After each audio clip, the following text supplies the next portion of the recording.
It's a natural human reaction or response to trying to avoid suffering. And yet, one of the defining, really, characteristics of Christianity is exactly the opposite. So we hear in St. Paul's letter to the Colossians today, where he tells them, I rejoice in my sufferings for your sake. And later he says, I want you to know how great a struggle I am having for you. We might ask, well, what is the reason for rejoicing with regard to suffering? And I think you could write many books on this topic, but a few things to maybe chew on today. And one is that in terms of expressing our love and affection, suffering for the sake of another is really, it's one of the most pure forms of love. It's why the church has always held up the martyrs, why we see in the cross the great sign of love.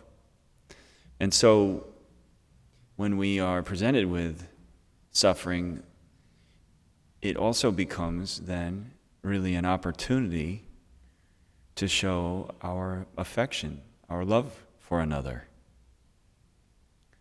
And that's why we would rejoice in it. And it also can be a sign of our trust and faith in God. Again, it's an opportunity to demonstrate that we are relying on the Lord, and that we trust Him, and that we have hope in Him, and that we love Him. And we can show that by enduring suffering. So suffering is not the worst of all evils in this life for a Christian. No, it's even something, St. Paul says, that can be rejoiced over.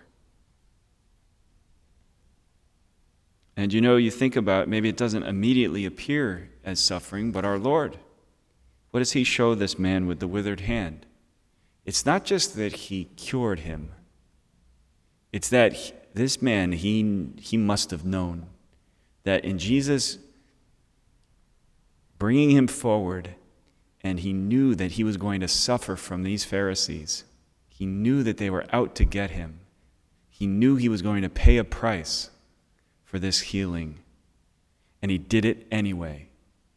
And that made the healing more beautiful and more profound. It wasn't just a healing of his hand, it became also, because of the suffering involved for our Lord, it became also a sign of His love in a whole different way, a whole different level.